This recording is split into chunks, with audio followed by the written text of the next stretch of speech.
We were supposed to be eternal.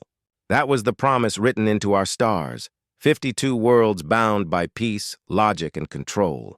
For 10,000 years, the Eternal Alliance governed the spiral arms with the calm precision of a machine. Every conflict analyzed, every threat neutralized before it could grow teeth. We believed ourselves invincible. We believed in the illusion of order. Then the Riftborn came. It began with the disappearance of the Telesir outposts, entire sectors falling silent in the black between galaxies. We thought it was a sensor fault, a magnetic storm. But when the first images arrived, when we saw the darkness moving with intent, we understood. The Riftborn were not invaders. They were hunger-given form.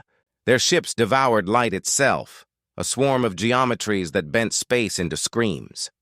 Their voices came as static that clawed at the mind, a symphony of madness that broke fleets before a single shot was fired. I was stationed on Vathor 9, a fortress world wrapped in planetary shields. We watched as the sky ignited with our own destruction. Dreadnoughts, once our pride, fell like burning insects. The capital's orbital rings shattered, raining molten metal across the continents. The air itself trembled with the gravity of their engines. Our commanders shouted orders, but no one listened. There was nothing left to command. Every transmission brought new despair. The Akrathi fleets annihilated. The Vorn systems erased. The Farlith colonies, gone, their stars dimmed like dying candles. In the council chamber, 52 delegates screamed accusations at one another. Logic had fled. Reason was a corpse at our feet. "We must negotiate," one cried. "They do not understand speech," another hissed. I stood at the center, the only one who saw the truth in their madness. The Riftborn did not conquer. They consumed. The sound of the last fleet's destruction reached us as a vibration through the floor, a deep, endless hum. That was when silence claimed the chamber. For the first time in 10 millennia, no one spoke. No orders, no plans. Only the faint crackle of failing energy fields and the soft, pitiful sobbing of those who had once called themselves immortal. "There is no one left to call," whispered High Speaker Dathun, her 6 eyes dimmed with despair. And I felt it, the weight of extinction pressing against my bones. But somewhere in the hollow of my memory, a name stirred. Something I was never meant to remember, something ancient and forbidden. I searched through the council archives, through files sealed under extinction protocols, until I found it. A transmission log from the War of the Zeth Dominion, 27,000 years ago. A name whispered like a curse. Humanity. I had read about them only in fragments, a primitive species that had risen from a small blue world and burned half a galaxy before vanishing into silence. The old historians called them apex predators of chaos. Others, more fearful, called them the mistake of evolution. They had no telepathy, no hive mind, no unity. Only rage, only invention born from desperation. When they fought, they didn't calculate losses. They didn't retreat. They burned everything, themselves included, to win. They were the ones who destroyed the Zeth Dominion when no other alliance dared to intervene. They won by erasing themselves from history. After that war, every record of them was purged, contact forbidden, their world quarantined, their name erased from maps.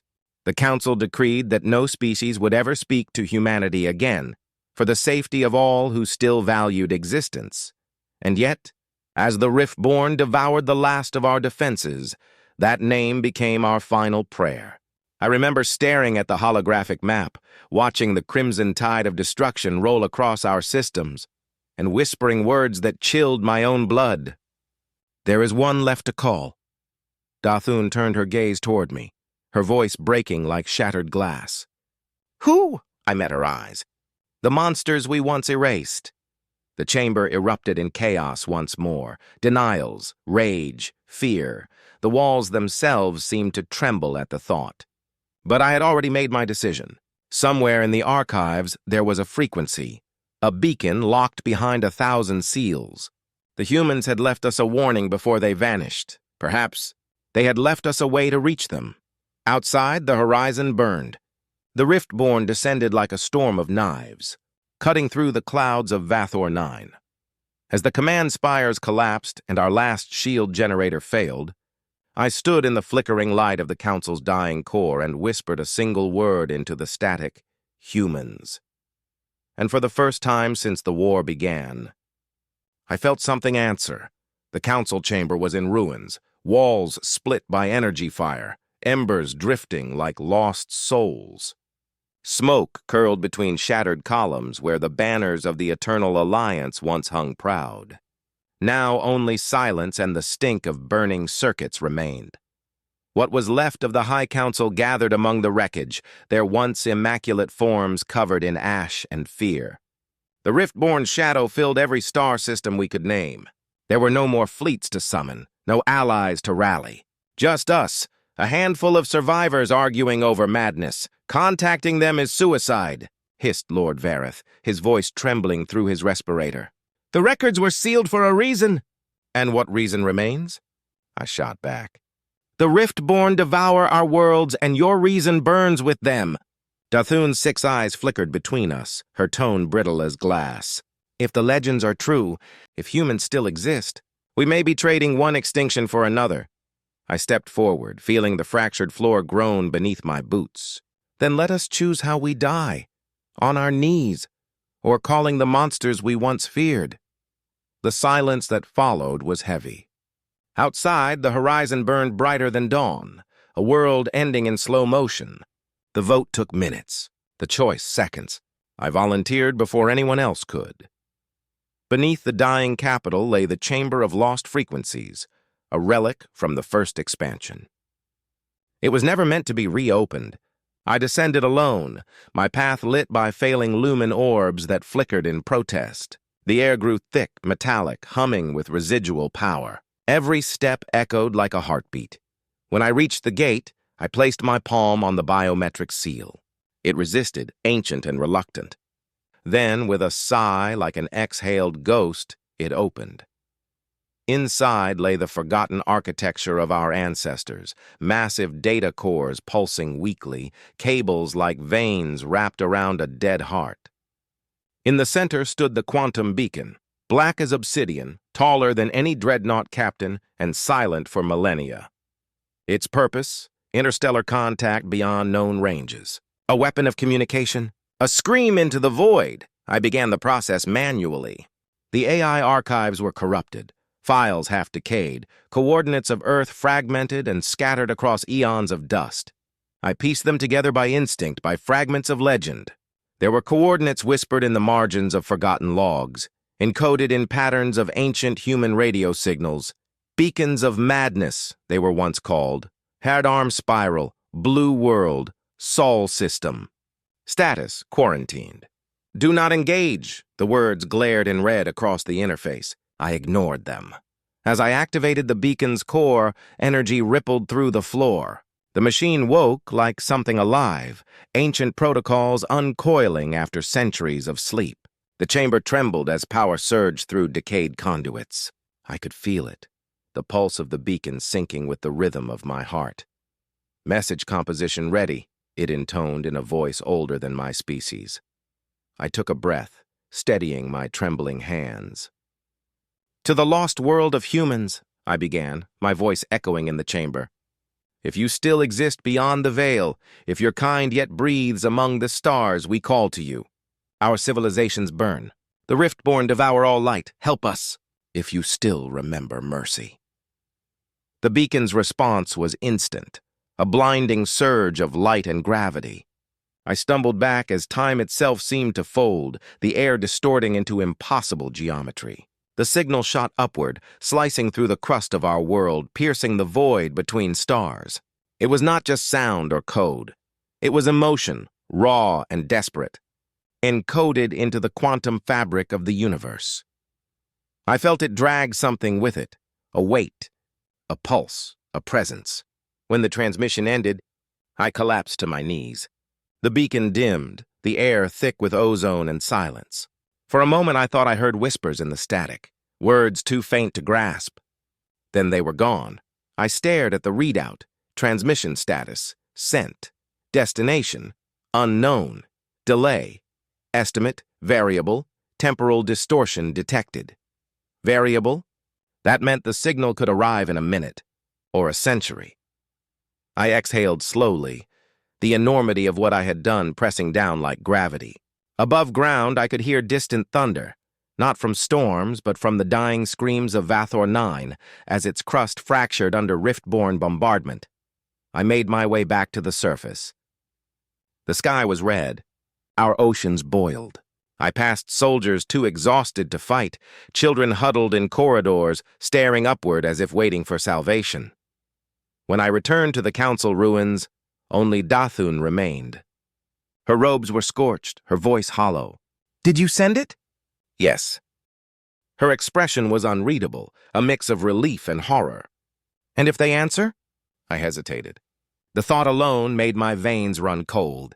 "Then we will pray the stories lied." We stood together on the balcony as the last of our defense satellites fell from orbit, burning trails across the sky. For a moment, I thought I saw shapes moving within the Riftborn storms, vast silhouettes twisting through the clouds like shadows of gods. "I feel it," Dathun whispered. The beacon changed something. She was right. The air felt wrong, as though the universe itself held its breath. Somewhere out there, across billions of dying stars, something had heard our call. The Riftborn's signal patterns shifted, static gone sharp, their formations hesitating as if listening. And in that moment, as the first of their fleets began to turn toward our world, I felt it too, a cold echo rippling through the void.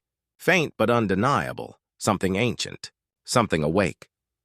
I looked to the burning sky, and for the first time, I prayed that no one, and nothing, would answer. We did not expect an answer. Days had passed since the transmission, or perhaps weeks. Time no longer flowed in any linear form. Our world was dying slowly, buried beneath layers of ash and silence. The Riftborn had paused their advance, not out of mercy but curiosity, like predators circling prey that had done something unexpected. In the council ruins, we huddled around dying receivers, listening to static from the void. Every frequency screamed the same emptiness. I told myself the signal would never return, that perhaps humanity was long dead or had ascended beyond caring. It was easier than believing we had summoned the thing we feared most. Then the stars shifted, not metaphorically, physically. The constellations bent and warped, like ripples moving through a vast ocean of reality. Subspace screamed, not a sound, but a feeling that tore through our minds, every thought burning white. I fell to my knees as the receivers exploded with light. A voice emerged from the static. 3 words: mechanical, deliberate, human. "We heard you." The chamber went silent. Even the flames seemed to hesitate, as if afraid. I looked to Dathun, her eyes wide, reflecting the shimmer of dying screens. "They're real," she whispered. "They still exist." Across the remaining systems, emergency transmissions flooded in. Every world tuned their frequencies toward the anomaly. Engineers wept openly, hands trembling as they tried to stabilize the feed. The signal carried no coordinates, no demands, no signature, only a deep tone beneath the words, ancient and resonant. A heartbeat made of thunder. Then, the ships came. They didn't glide through the void, they arrived. Reality folded, as if unwilling to bear their entrance. A distortion appeared near the ruins of our third moon, glowing white-hot against the black. From it emerged a fleet that defied understanding. Their vessels were colossal, not sleek but brutal. Metal layered upon metal, scarred and functional, like the armor of extinct gods. The Riftborn hesitated. The Predator had found something it did not understand. Gravity screamed as human ships tore through the vacuum, dragging their own gravitational wells behind them. Energy readings spiked beyond measurable range. Our sensors failed. Space itself seemed to protest their presence. Their flagship dwarfed everything we had ever built. Its hull was black, lined with scars of past wars, a single insignia emblazoned on its prow. A broken circle of iron wrapped around a blue world. I hailed them through trembling lips. "Unidentified fleet, this is the Eternal Alliance. If any of us still remain, identify yourselves." For a long moment, there was only silence. Then came a voice. Calm, cold, carrying the weight of 1,000 dead civilizations. Alliance command, stand down. We'll handle it from here. The transmission cut. Dathun turned toward me. They came for us. I shook my head. No, not for us. Outside, the Riftborn screamed.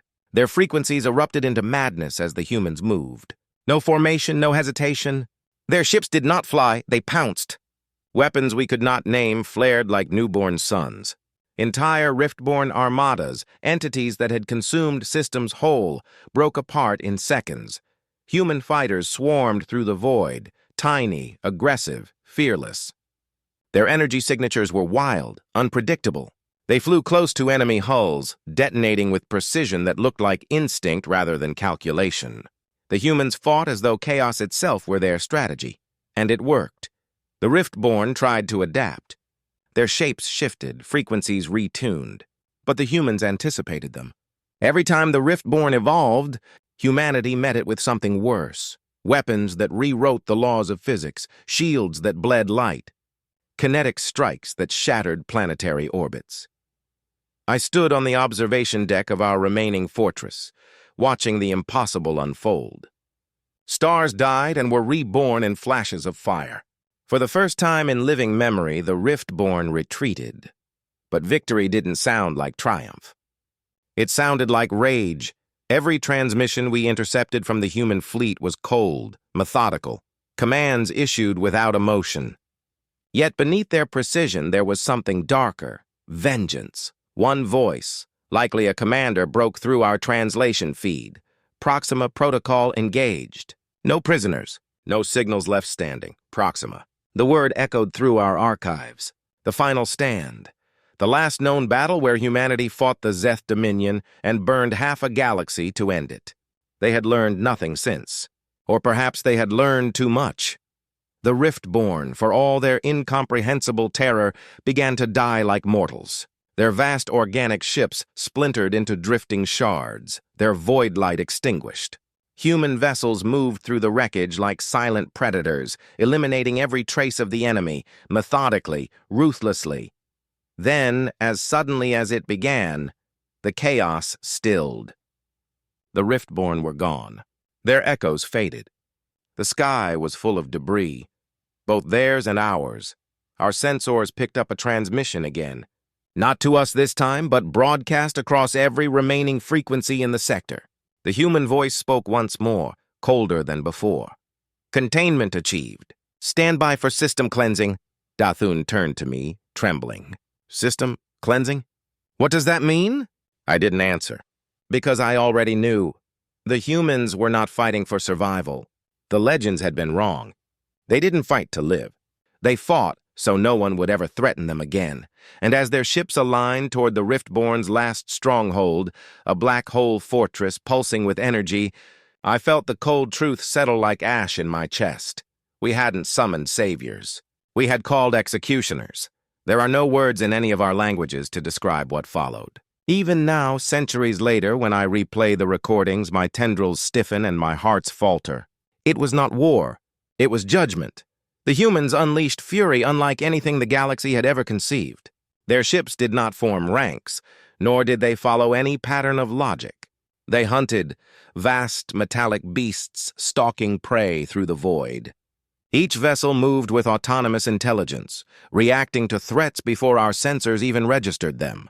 It was as though every captain shared a single furious heartbeat. The Riftborn retaliated with all their incomprehensible might.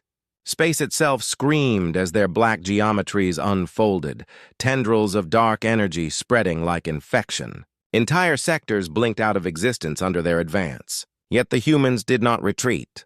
They moved toward the darkness.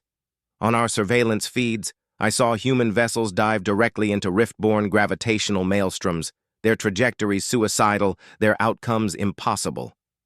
But they always emerged, leaving behind detonations that tore physics apart.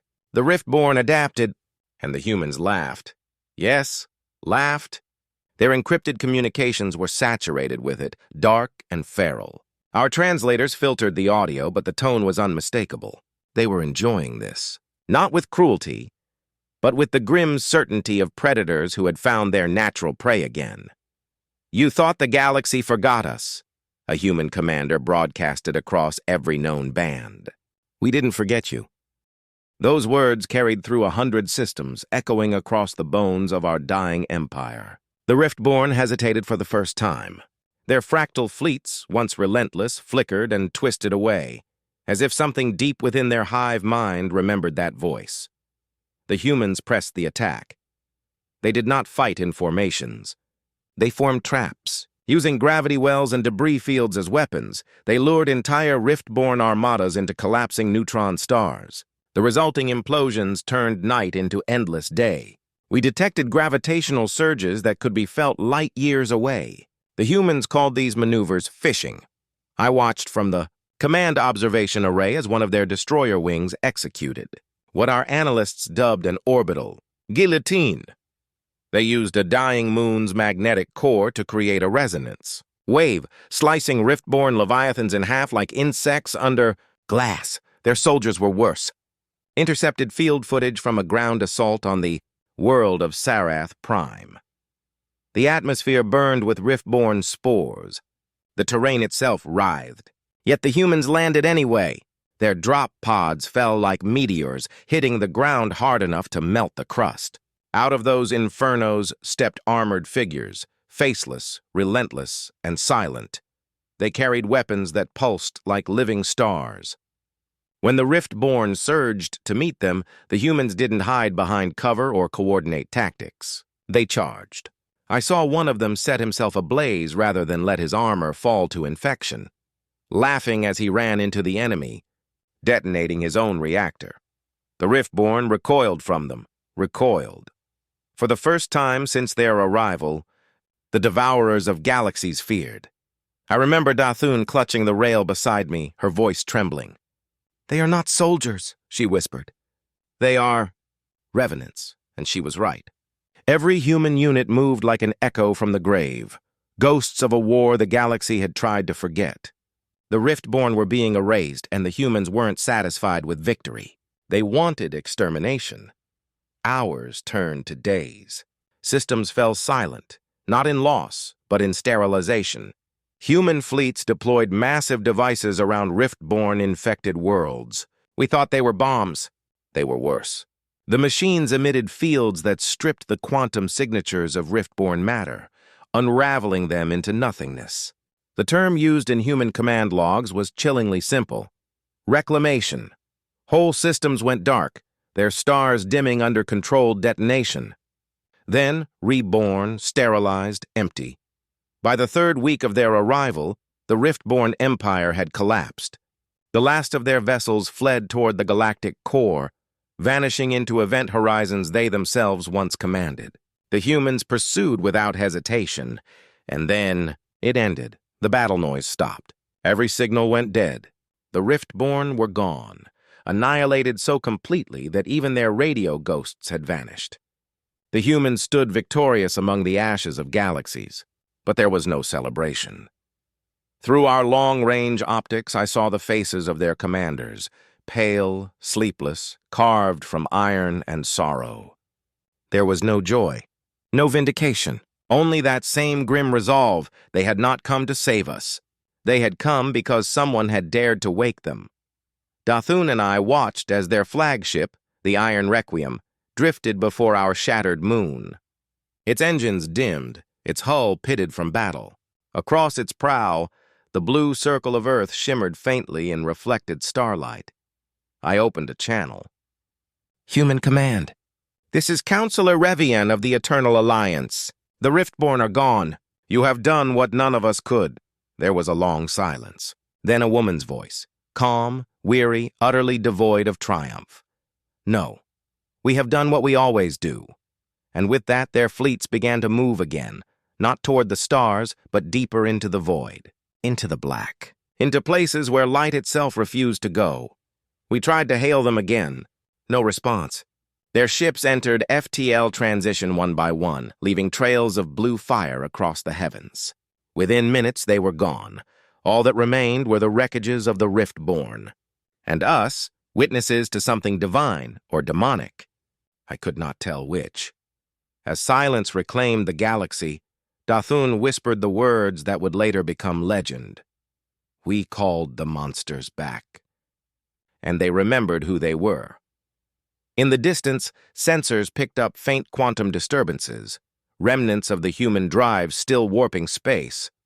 It would take decades for the fabric of our sector to recover. Some claimed the distortions never faded, that somewhere, hidden between layers of reality, their fleets still drifted, waiting, watching, and though the Riftborn were gone, their echo remained, a cosmic void where their empire had once been. A scar across the galaxy's skin. We rebuilt upon those scars, but even now I wonder, when humanity returns again, will it be because they were needed?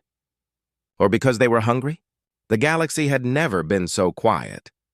When the war ended, even the stars seemed hesitant to shine, as if afraid of drawing attention.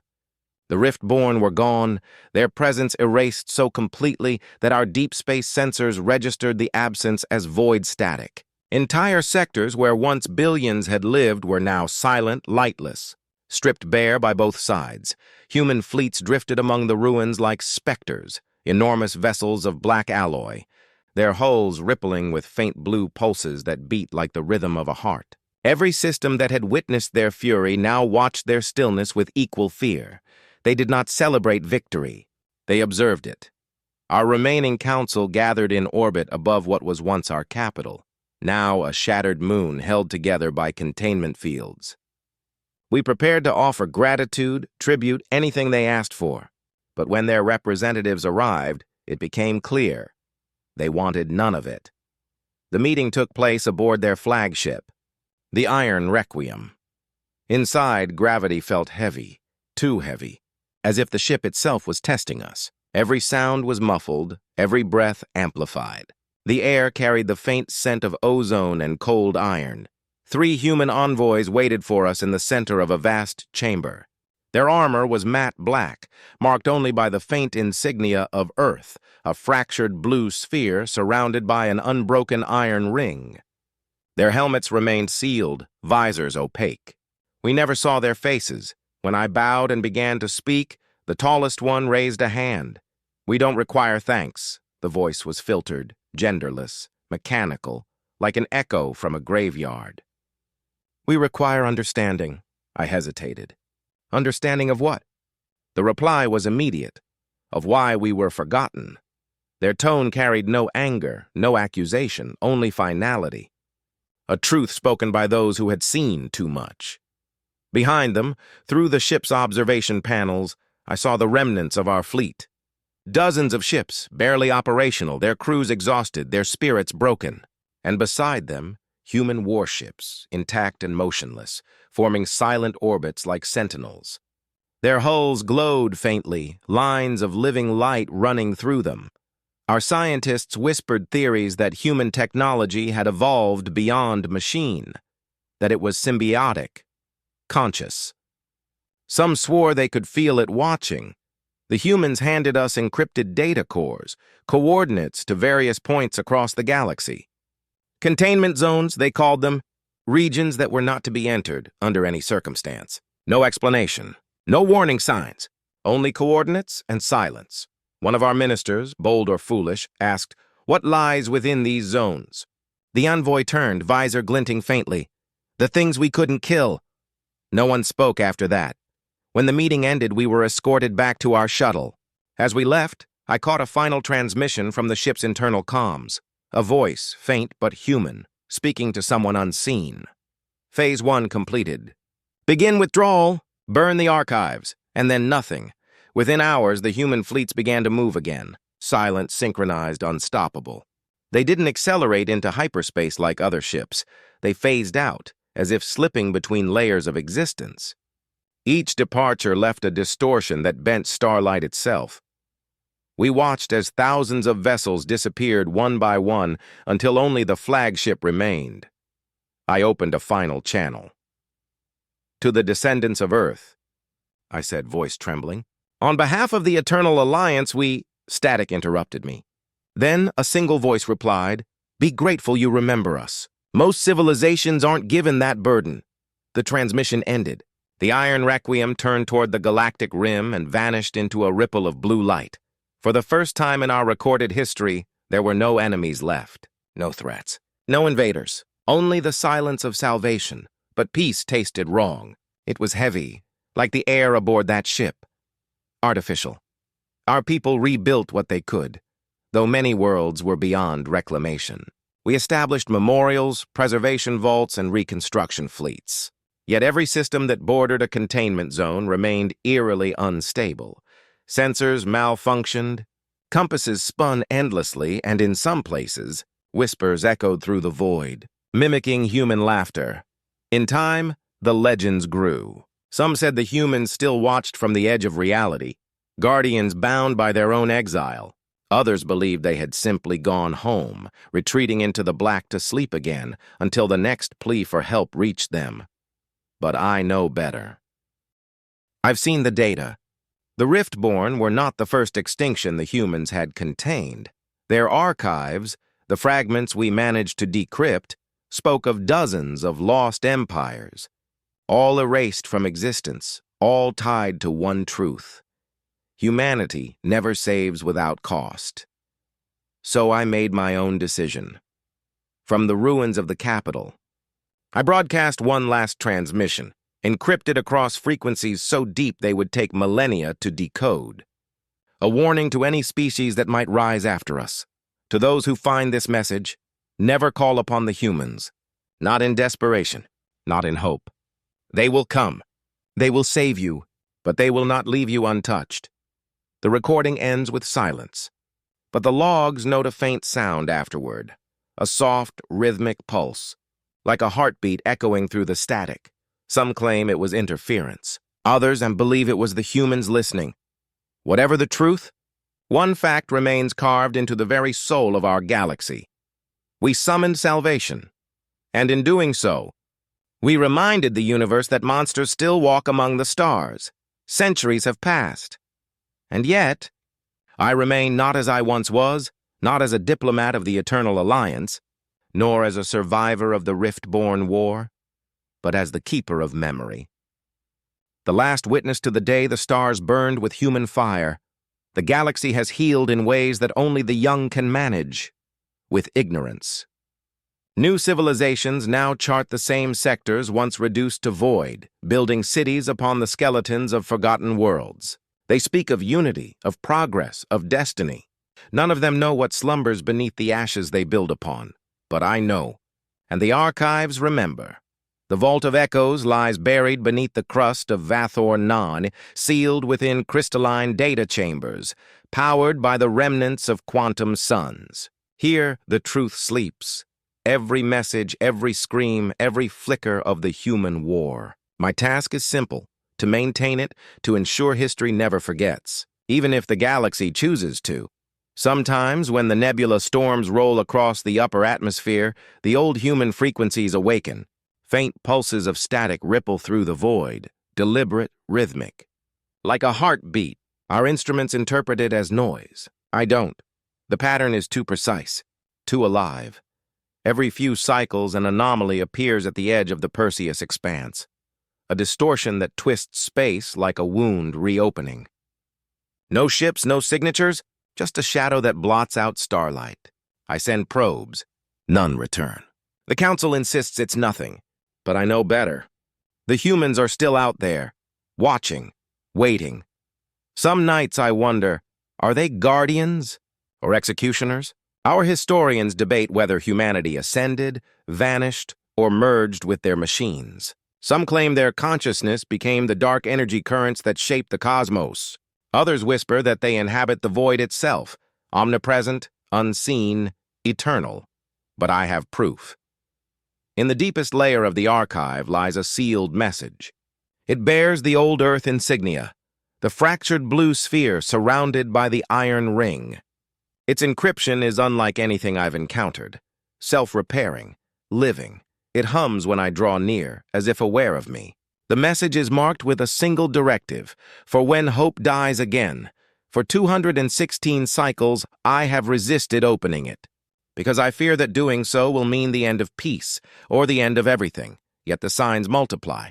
Outer colonies are disappearing. Communication relays burn out in synchronized patterns. And last rotation, a deep space sensor captured something impossible. A brief, unmistakable echo of human transponder code. It lasted only a second. But in that second, the stars dimmed. Perhaps it is time. I stand before the console now. The archive hums around me, ancient circuits thrumming with anticipation. The sealed message glows faintly, as if it senses my hesitation. I reach out, my hand trembling, and pause a breath before contact. If I open it, there may be no turning back. And yet, what if the humans foresaw this?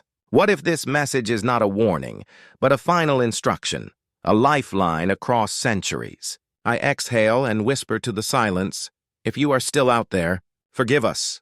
My hand touches the interface. The encryption collapses like melting glass. A voice fills the chamber, cold, familiar, human. This is command. If you're hearing this, hope is already dead. Do not run. Do not fight. Prepare the stars.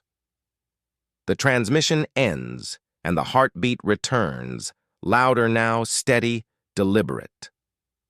Outside the vault, the skies of Vathor 9 ignite with blue light as the constellations shift, aligning into a pattern unseen since the war. I stare upward, realization dawning like fire. They never left. They were waiting for the signal.